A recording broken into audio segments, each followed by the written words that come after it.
Today we're talking about women who are stepping into their power, being strong, independent women. As much as we celebrate those women, it's not always an easy path to get there. Welcome back to The Loft, Marilu. Hi, Palesa.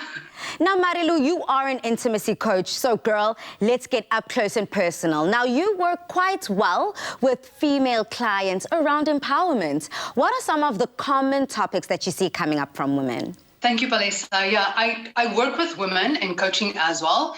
And through coaching, I see a lot of women stepping up into their power. And then I also see the same themes come up again and again for women.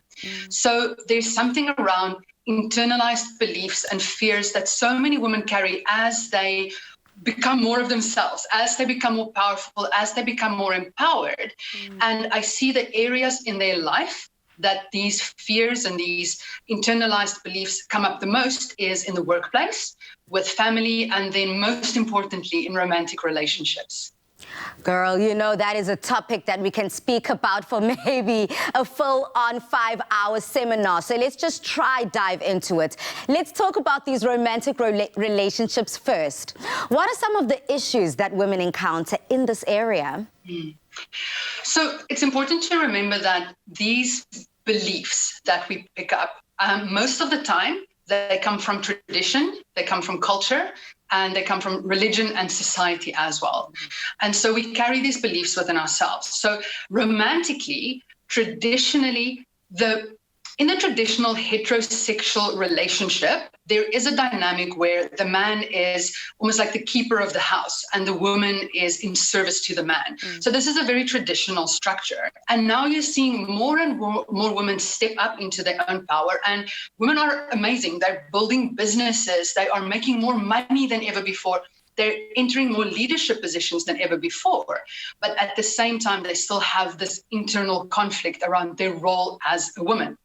And what this does inside for women is that they almost become over-independent, where they start feeling like a relationship is holding them back from their greatness, and they kind of opt out of having a relationship, or they change themselves to fit into the idea of who they should be in relationships.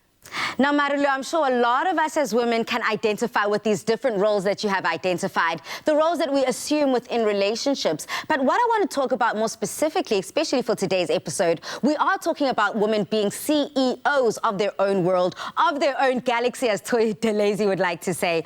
So what effect does this have on the lives of women?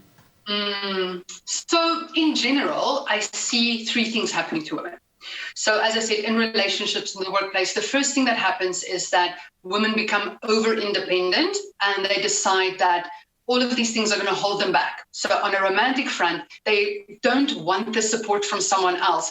They don't feel like they can be fully empowered and met by another person in relationship. So that's one thing that can happen. The second thing I see happen more often than I like, and this is the sad one for me, is women making themselves small to be accepted. Their voices shouldn't be heard. They shouldn't speak out to fit in, to belong in the workplace. And what this means for women is they give up on their dreams. The third thing that I see happen, and this is the exciting part, is that women step up, they stand in their power, they know their worth, they know their value, and they thrive. They attract partners that celebrate them, that love their power, partners who become their biggest cheerleaders. They thrive in the workplace, and they can be fully themselves, expressed in their fullest power in a healthy and supported way. You know, on that last point, I just got goosebumps all over my body, because I was like, yes, Marilu, speak life into our women, because these are the women that we are seeing coming out and shining bright within our communities. I've been blessed and privileged enough to speak to a lot of CEOs of companies and people that are elevating women within the corporate space, and they all say the same thing. The one thing that differentiates a woman in the boardroom amongst the peers are being the nurturers. Now, more than anything, Marilu, what can women do who are stepping up and taking control, empowering themselves?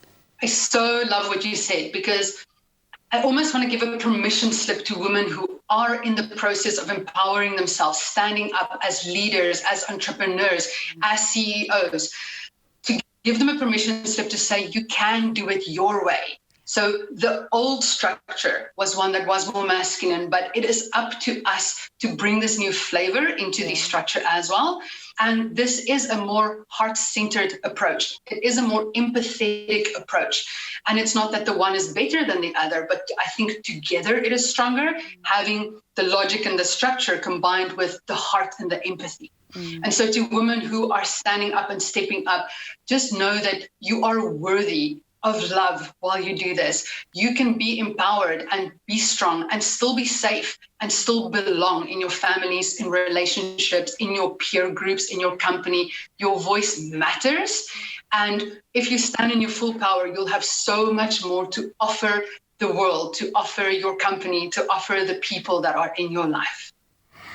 I know Marelou, along with me, is the rest of South Africa that is going to head over to YouTube right now and just record all the words that you have spoken today, because there's something that we need to constantly remind ourselves of as we move forth in life. Thank you so much for lending your voice, your opinion, and helping us maneuver around this time. Thank you so much, Marelou. Goodbye. Alisa. Now, please do head over to our social media platform, South Africa, and let us know your thoughts on this very profound topic. But use that hashtag, Afternoon Express.